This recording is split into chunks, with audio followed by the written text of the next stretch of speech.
हनुमान जी ने पूछा, माता जी को प्रणाम किया कि महाराज, माता जी, सिंदूर लगाने से क्या होता है, इसको क्यों लगाते हो? उन्होंने कहा, बेटा, इससे तो ये पता लगता है कि ये सुहाग है। दूसरा, हमारे सनातन धर्म के ग्रंथ शास्त्र कहते हैं कि इससे पतिदेव खुश होते हैं, पतिदेव की आयु और लंबी होती है, ये इच्छा हमारी होती है। तो हनुमान जी ने कहा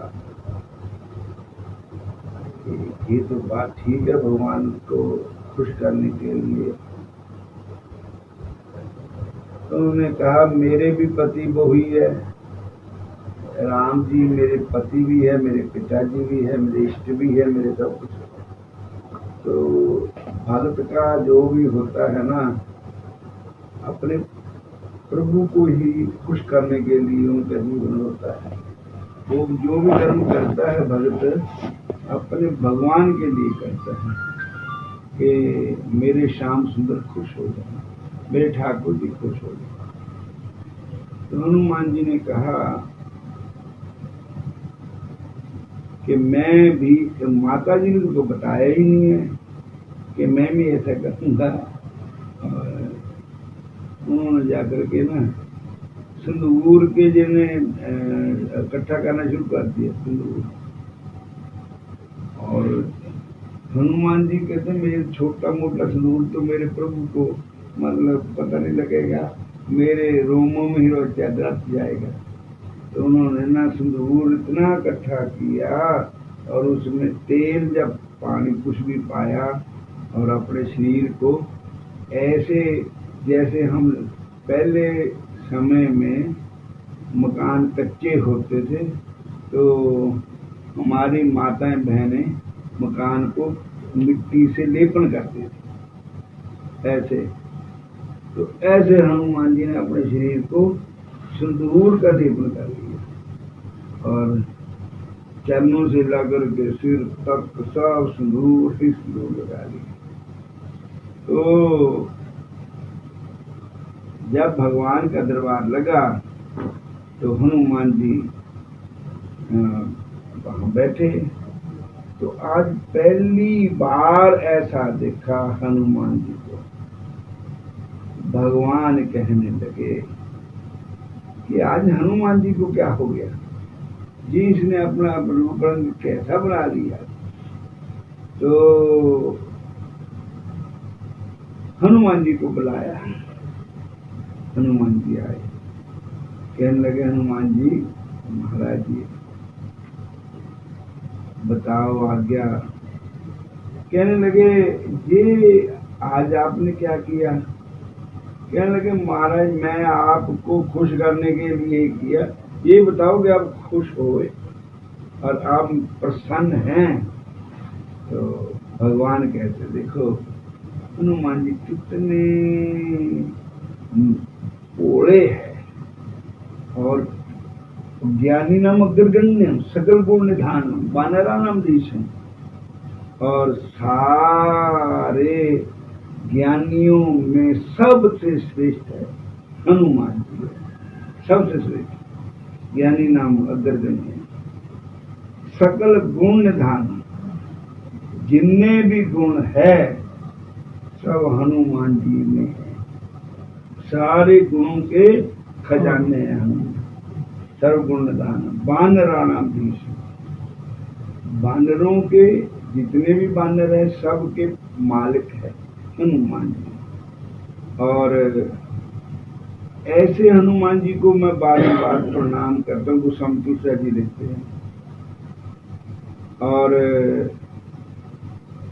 कहते हैं कि भगत का जज होशी जत करोशी जत अश्नसी ददासी जत यत पश्यसी कौन्त्या तत् कुरुषु मद अर्पणम।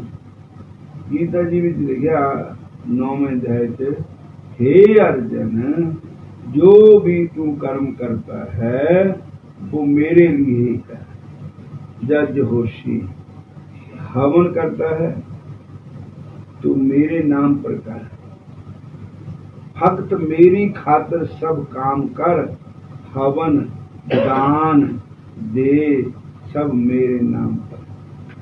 तेरा खाना पीना सोना जागना हो मेरे ही लिए, तेरा सुख से जीना हो मेरे लिए। जो भक्त होता है भगवान का, वो जो भी कर्म करता है अपने भगवान के लिए करता है कि मेरे ठाकुर जी खुश हो। देखो गोपियां उठी ना, जिस समय श्याम सुंदर गौआं चराने के लिए जाते थे तो उस समय वो बाहर निकल के खड़ी हो जाती दर्शन करते। जिस समय फिर वापस आते शाम को, तो उस समय उनको गौआं चराते चराते गर्मी में उनका पसीना पड़ जाता है, तो पसीने की बूंदें ऐसी सजती है जैसे कमल के फूल पर ओस पड़ी होती है। बारहा पीडन नट बर बपू कर्णियों कर्णिकारम बिब्रद वासय कनक कपेशम बैजंती च मालम रंद्रान वेणु रद्र सुदया पूर्यन गोप वृंदहि वृंदारण्य स्वपदनम प्राविशद कीर्ति। तो हनुमान जी का जो भी कर्म था ठाकुर जी के लिए था। और हनुमान जी की पिछली कथा ये है कि हनुमान जी है कौन है, खुद भगवान शंकर ही हनुमान जी के बीच में आए। और क्योंकि भगवान शंकर जी की एक बार एक राक्षस हुआ, भस्मासुर उसका नाम है, नाम तो कुछ और था, फिर पड़ गया भस्मासुर उसका नाम, और उसने तपस्या की। भस्मासुर ने करी तपस्या बर दीना त्रिपुरारी रे, भस्मासुर ने करी तपस्या बर दीना त्रिपुरारी रे। भस्मासुर ने तपस्या की थी बर दीना त्रिपुरारी। बर मंगो भाई, बोले शंकर भोले भाले, और कहते हैं बर मंग भी क्या इच्छा है। वो कहना महाराज मैं जिसके सिर पर हाथ धरूं भस्म होए तन सारी जी, जिसके सिर पर हाथ धरूं भस्म होए तन सारी जी। मैं जिसके सिर पर हाथ रख दमा वो भस्म ही होता है, भस्म होए तन सारी जी। तो भगवान ने कहा एवं अस्तु, जो आपने मांगा वो होगा, ऐसा ही होगा। तो कहने लगा राक्षस बुद्धि किसको कहते हैं, जिसको ना पता माता का ना बहन का, राक्षसी स्वभाव। माँ नहीं मात पितु नहीं देवा, साधुन सन कर बाबे सेवा, जिनके आचरण जय भवानी, तेने चर समझानो प्राणी। और कहते शिव जी को मार करके पार्वती के साथ मैं शादी कराऊंगा, और राक्षस बुद्धि। तो उसने कहा कि मैं शिव जी को नारे मेरे को पता लग जाएगा कि वरदान सच्चा का झूठा, और कि मैं शिव जी को भस्म करूंगा। तो शिव के सिर पर हाथ धरने की मन में दुष्ट विचारी, शिव के सिर पर हाथ धरन की मन में दुष्ट विचारी। भागे फिरन दसों दिश शंकर, भागे फिरन दसों दिश शंकर, लगा दैत डर पारी, लगा दैत डरवारी। लीला करे उनको इसका डर है। वो तो आप कालम महाकाल कालम त्रिपालम गुणागार संसार पारम न तो हम तुषारादि संकाशम गौरम गंभीरम मनभूत कोटि प्रवासी शरीरम सभुन मौलिक कलोल चारु गंगा लस्त बाल बालिंद कंठे गंगा। वो तो आप कालों के महाकाल है, और ये तो लीला हो रही है। और जब शंकर भगवान भागे फिर दसों दे शंकर लगा दे डर भारी, तो फिर उन्होंने नारायण को पुकारा, विष्णु भगवान को पुकारा। भगवान नारायण आए और पार्वती बन गए आकर के, और शिव जी और उसको कहने लगे राक्षस को कि तू भाई शिव जी को क्यों मारना चाहता है? कहता मैं पार्वती आपके साथ ब्याह कराना चाहता हूँ, इसलिए मारना चाहता हूँ। वो कहते पार्वती का रूप धारण करके गौरा रूप धार हरि बोले बात असुर से प्यारी।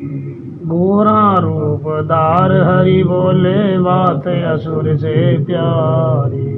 ये तू मुझको नाच नचा मैं दिखा मैं बन जाऊं नार तुम्हारी। जे तू मुझको नाच दिखा मैं बन जाऊं नार तुम्हारी। गौरा रूप तार हरि बोले बात असुर से प्यारी। जे तू मुझको नाच दिखा मैं बन जाऊं नार तुम्हारी।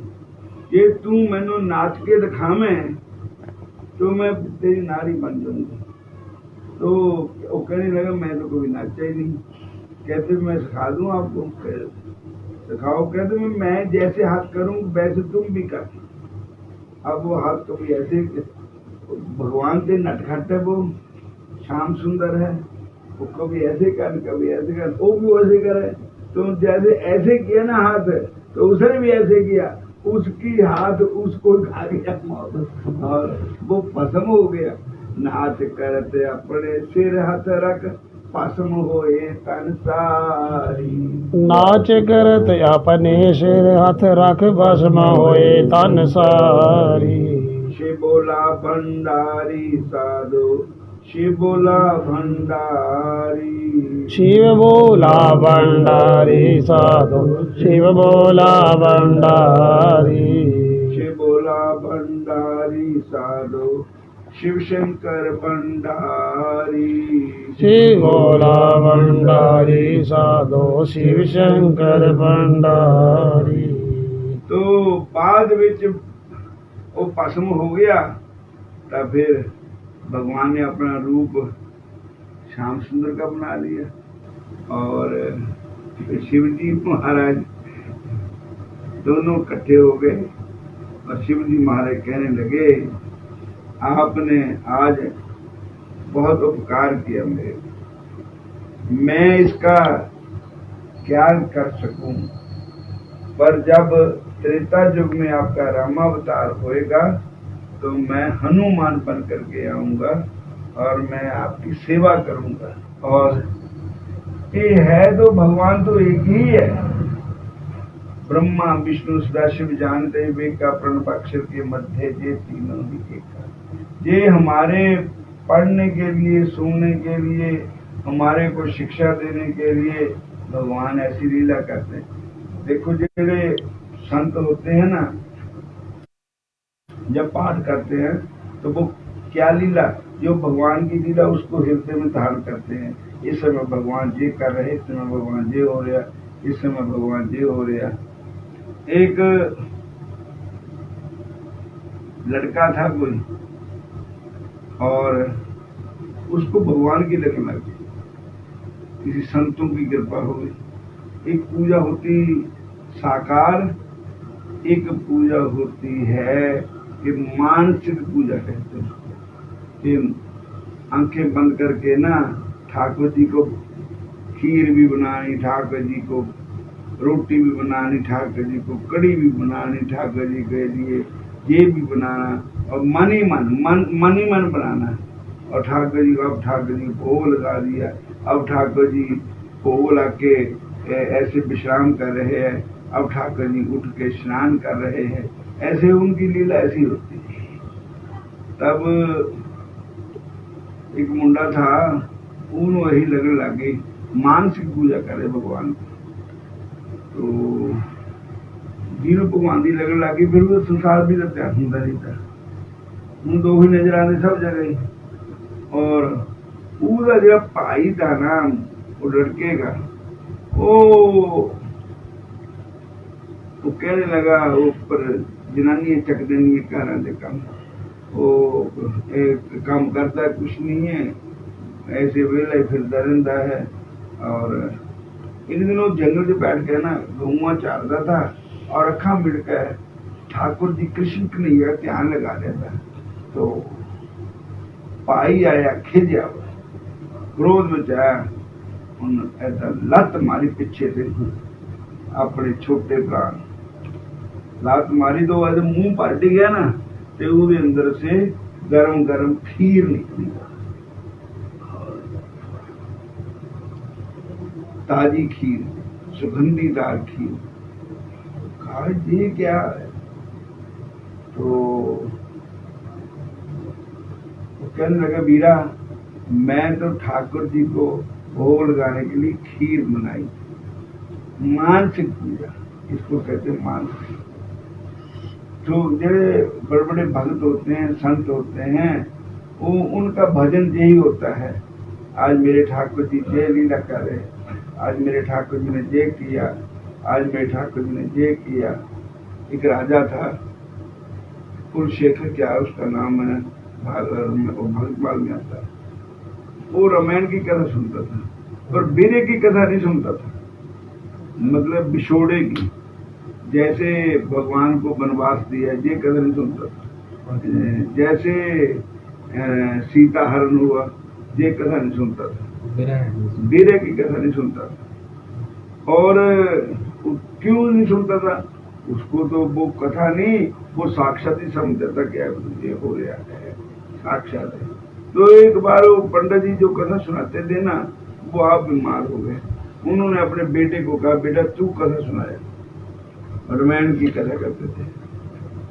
उसने सीता हरण लगा दिया, उसको बताया भी नहीं, पता भी नहीं था, सीता हरण लगा दिया। रावण सीता को चोरी करके ले गया, बस उसी से उसके वेश आ गया राजा। राजा कहने लगा, कौन है रावण जो मेरे माता जी को ले गया? मैं छोड़ूंगा नहीं। वो मत जल्दी जल्दी कूड़ा खोला, उस पर सवार हुआ, तलवार ली, लंका की तरफ चल पड़ा और आगे आ गया समुद्र। और भगवान ने कहा इसने तो समुद्र में छलांग लगा, कोई झूठ नहीं है। तो भगवान उसी समय पुष्प विमान पर भगवान लेकर आए और उतरे और उसको दर्शन दिए और कहने लगे, रावण को मारे आया, सीता जी के साथ है। तब उसको मन में चैन आए। ऐसे भी भक्त होते हैं जो कथा सुनते हैं, उनकी वो कथा सुनते सुनते उनकी वृत्ति कथा में लग जाती है। माला फेरते रहते हैं, वृंदावन देखो बड़े बड़े संत हजार रुपए की माला होती है उनके पास, और भजन करते रहते, कथा में लीन हो जाती। जो लीला है ना, रास लीला, ये तो उसको ये नहीं देखते कि जो बालिक होते हैं, जो उस समय जब पहरावा पहनने न ठाकुर जी का, तो उसे साक्षात भगवान होते हैं। और जो हमारे जिला होशियारपुर के जाट घर के संत हुए, उनका नाम था हरि बाबा जी। वो तो जब रासलीला होती थी ना, तो रोते ही रहते थे और ठाकुर जी को पंखा चलाते, ठाकुर जी को जो ठाकुर जी बनते थे ना, उनको चवर चलाते। वृंदावन में एक गोकुल है ना, गोकुल, वहां रमन रहती है, संतों का स्थान है। आप जानते होंगे संतों को, बड़े फेमस संत है गुरु शरणानंद जी। और गुरु शरणानंद जी के लिए बड़े बड़े संत हुए, वो रासलीला रोज देखते थे ठाकुर जी की। एक दिन कोई ऐसे आगे तो भी थे, वो भी संत, उन्होंने को कहा कि हम रासलीला देखने जाना थे, आप भी चलो। आप क्या करते हो? ये लड़कों की लीला क्या देखते हैं, ये नाटक करते हैं, ये वो, मैं तो इनको मानता नहीं। लगे ना मानो देखने से तुम पीछे बैठ जाओ, आप नहीं मानना तो मैं तो जाना, मेरा नहीं जगह, मैं जाता नमस्कार करता हूँ। वो हार लगे ठाकुर जी को पाने के लिए, वो और जरा दुआ महात्मा तो पीछे बैठ गया। तो ठाकुर जी उसने क्या, संतों ने कहा उन्होंने हरनाम दसता। उनके आप कैसे मानते? कि मेरे को कोई चमत्कार दिखाए। तो उसी समय ना रासलीला करने वाले ठाकुर जी स्टेज से छलांग लगाई और उसकी गोदी में जाकर बैठ गए और उसके गले में हाथ डाल दिया। और जब ठाकुर जी का स्पर्श उसको हुआ तो उसके आंखों में झर आंसू बहने लगे। मेरे ठाकुर जी इतने दयालु है, मेरे ठाकुर जी इतने कृपालु है। और स्पर्श होने से या उनकी कृपा होने से वो नास्तिक महात्मा थे और वो आस्तिक हो गए, साकार को नहीं मानते थे। आज के बाद फिर साकार उनको मानने लगे ठाकुर जी। वृंदावन में बहुत कुटिया संतों के बने, वो गोकुल में, वहाँ रमणीति उसको कहते हैं ना, वहाँ भगवान ने, श्री कृष्ण जी ने माटी खाई, लेटते थे, खेलते थे भगवान, इसलिए उस जगह का नाम रमणीति है। वहाँ पर आज भी प्रत्यक्ष है ठाकुर जी वहाँ पर आज। और बड़े जड़े संते साढ़े बापू जी ने बहुत नजदीक थे संत कड़ारी जी, और उन्होंने हूँ शरणानंद बैठे है, वो भी मैनू कहते मैं बापू का नाम लेंदा था, कहते हाँ हाँ, उनके आपस में बड़ा प्रेम था। तो जेड़ा ये लीला सामने आ रही, कथा सुनने ये कुछ आनंद हो रहा है। बाकी तो आप बड़ी जगह सारे ठीक है, लेकिन भगवान की लीला का आनंद बखरा ही है। भगवान की कथा का आनंद भी बखरा ही है, अलग ही है। और उसको जो है अपने मान लिया ना, तो ठाकुर जी कभी कभी सपने में भी दर्शन देते हैं, चाहे फोटो रूम में आए, चाहे वो किसी रूम में आए, ठाकुर जी वो कृपा करते हैं। जहाँ का जहाँ पर सात स्नेहु, सोते ही मिले ही न कुछ संदेह। जिसका जिसके ऊपर सच्चा प्रेम है वो उसको दर्शन जरूर देता है, ऐसी बात नहीं है। कौन कहता कि भगवान आते नहीं, पर तुम प्रेम से श्रद्धा से उनको बुलाते ही नहीं। जब असी सोना संसार नहीं करना करके होर उधर उधर, तब हम सुपनों में बैठे रहेंगे। और जब ठाकुर जी वो ध्यान होगा तो ठाकुर जी कृपा करते हैं। हरे